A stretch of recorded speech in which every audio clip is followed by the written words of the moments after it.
onde a manutenção dessa região de suporte agora passa a ser bastante relevante.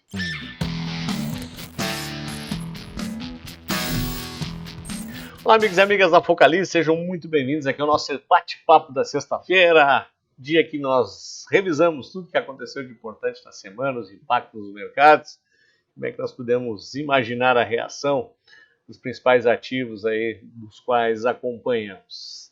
Sem antes lembrá-los que gravamos a 29ª edição do Aposentado Rico, já está disponível em todas as plataformas.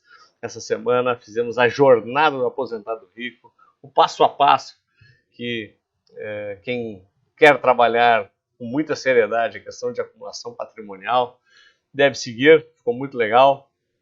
Nós estamos aí testando vários cenários novos, a gente já fez 3 episódios aí, cada vez com um cenário diferente. Essa semana fizemos com um cenário de bancada de jornal, semana que vem a gente está pensando em outra coisa também, depois a gente vai colocar em votação aqui para vocês qual é o cenário que vocês mais gostarem, a gente segue o resto do ano daí nesse cenário específico aí que vocês decidirem que a gente siga. Acompanhe lá o Aposentado, que está bem legal, o link está em algum lugar aqui para vocês assistir pelo YouTube ou nas outras plataformas também. Muito bem, e essa semana o que aconteceu de importante? Teve muita coisa. A principal é que aprendemos que o ministro Haddad agora também é um torturador de dados, né? Então, o que é um torturador de dados? É aquele sujeito, aquele analista que olha os dados, ele espreme, até sair o dado que tu queira que saia, por mais negativo que ele pareça ser. Os 230 bilhões de déficit apontados como um dos maiores, só perdendo para o da pandemia, na visão do ministro e dos seus secretários, na verdade, não tem nada de errado. Eles entregaram o 1% que tinha sido pré-acordado.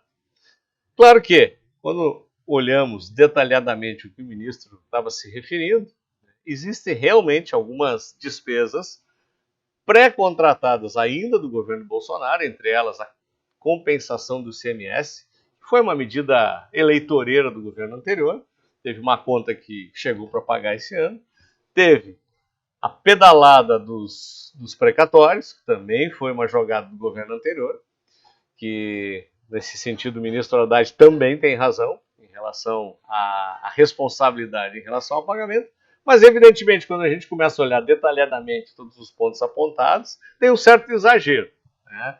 Especialmente quando imaginamos que os 90 bilhões de precatórios pagos esse ano não seriam pagos nunca. Então, na verdade, todos os anos sempre tem uma parcela de precatórios a serem pagas, então ele considerou como se não tivesse, foi tudo do governo anterior. Isso a gente sabe que não é a realidade. Então, na prática, não foi tão feio quanto parece, mas também não é tão bonitinho como ele tentou mostrar nas explicações dos números. Mas a maior preocupação não está ligada nem à questão desse ano, e sim ao que estamos vendo para 2024, que ainda permanecemos com uma expectativa de déficit bastante alto. Não vemos nada no âmbito de redução de despesa. Nós ainda temos questões como a falta de privatizações. Dificilmente esse governo vai arrecadar dinheiro com privatizações, é uma questão de ideologia de quem está no poder. A questão ainda não se sabe como será tratado as estatais e a possibilidade de distribuição de dividendos, que era uma importante fonte de receita para equilibrar o caixa. A gente não sabe ainda, pode ser que saia alguma coisa, mas pode ser que não saia, e aí isso vai fazer falta sem dúvida nenhuma. E todas as frentes ligadas à criação de novos impostos, ainda mais a reforma tributária, também ainda não se tem certeza qual vai ser o impacto e o que vai passar. Tem muita coisa rodando no Congresso ainda. E a própria aceitação da sociedade em relação a mais imposto. Né? Então a gente tem, por um lado, uma despesa crescente, por outro lado, tem um nível de arrecadação mais baixa, onde o governo tenta aumentar via aumento de impostos, e isso é uma equação que costuma não fechar tão bem assim quanto se espera. Existe, evidentemente, uma expectativa em relação ao déficit, né? Não vai ter déficit zero, isso, por mais que o Haddad falasse disso, O mercado já opera com um nível de déficit, sei lá, de 1,2%. A questão agora é quanto vai estourar e o impacto disso nas contas públicas e o impacto disso também na questão inflacionária. E aí damos toda aquela volta, inflação, taxa de juros, política monetária e tudo que se espera em relação à possibilidade de baixa de taxa de juros. Não que se tenha dúvida, mas fica sempre uma areinha no meio do caminho. Isso, sem dúvida nenhuma, quando a gente olha para o nosso mercado e olha o que está acontecendo no resto do mundo, a gente vê nós ainda patinando, especialmente no dia de hoje, onde saíram alguns dados bem importantes do mercado americano. Não vou nem falar da super quarta, que em certa medida já era esperado. O discurso do Powell, uma hora mais duro, daqui a pouco um pouquinho mais mole. Diminuíram-se um pouquinho as apostas na questão de março, estendeu-se mais para a questão de juros, de junho, na baixa de juros do mercado americano.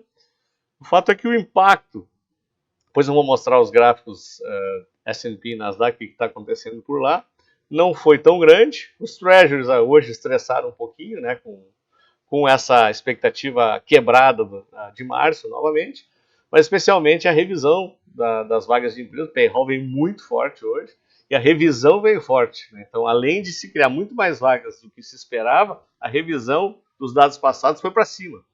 Então, isso ainda causa uma certa dúvida em relação a quando vai ser possível realmente iniciar a baixa de taxa de juros lá nos Estados Unidos. Mas o impacto nas bolsas de lá foi positivo, estão marcando máxima novamente, e nós estamos aqui ainda, como vocês já podem ver aqui no nosso gráfico. Hoje o dia até iniciou em alta, mas a partir de algumas informações chegou a marcar nova mínima, mas agora está fechando acima da média, num movimento ainda um pouco mais lateralizado. É bem importante que estamos testando novamente essa região de suporte. Eu gosto de botar o gráfico semanal aqui para que vocês vejam a importância desse patamar de suporte aqui. Repare que nós temos a média sustentando o movimento. Nós tínhamos uma figura de reversão que nos trazia a expectativa de retomada do movimento ascendente para a gente voltar a acompanhar o que está acontecendo no mundo afora. No entanto, o fechamento de hoje acabou deixando uma figurinha igual à da semana passada, apenas com um viés um pouco mais negativo. Mais importante, ainda acima da média, ainda sem um movimento muito grande de volume de pressão vendedora, né? Onde a manutenção dessa região de suporte agora passa a ser bastante relevante.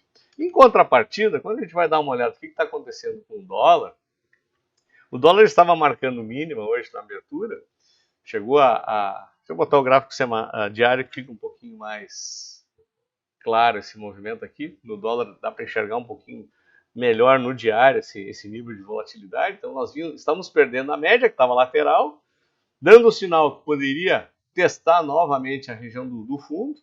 A partir da segunda metade, viramos com força, olha só, engolfou a figura e já estamos testando a região do topo desse canal lateral aqui de praticamente um trimestre. Então, estamos testando suporte no Ibovespa, estamos testando resistência no dólar. E a taxa de juros? O que está acontecendo com o DI?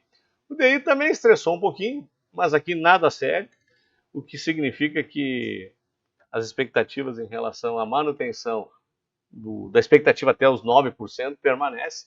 E uma pequena variação, uma volatilidade normal, nem, na minha visão, nada a preocupar-se. Bom, agora dando uma navegada no que está acontecendo no exterior, então, conforme eu já tinha antecipado para vocês, nova máxima aqui no S&P, 1,34 já, o Nasdaq subindo com muita força também, especialmente pelas informações de balanço de gigantes como a Meta, que além de entregar um resultado bem acima da expectativa, vai distribuir pela primeira vez dividendos da sua história, depois de 20 anos de fundação. A Amazon soltou um balanço maravilhoso e acabou puxando todas as outras Big Techs na esteira. E olha só, Nasdaq fechando aí com quase 2% de alta, uma puxada forte lá no seu topo, acaba puxando a Europa junto, né? A Europa com seus problemas, mas olha só o que acontece por lá, já marcando novamente nova máxima, um pivô de alta, ou seja, o pessoal não está muito preocupado com o que está acontecendo por lá e segue firme e forte apresentando patamares recordes. E dando uma olhada no VIX, o VIX também um pouco mais lateral, mas lá embaixo, lá nos 14, mantendo a volatilidade mais baixa, o índice do medo mais baixo, e nos parece que, nesse sentido, está tudo sob controle.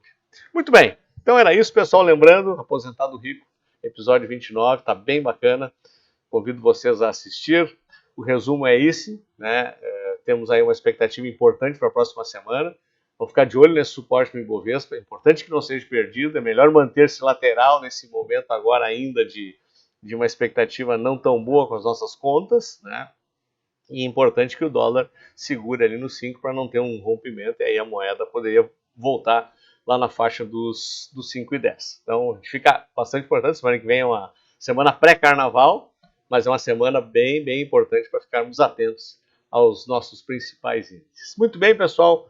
Espero que tenham gostado. Deem seu like, assinem nossos canais. Espero que tenham todos um ótimo final de semana e vejo vocês no nosso próximo vídeo. Até lá.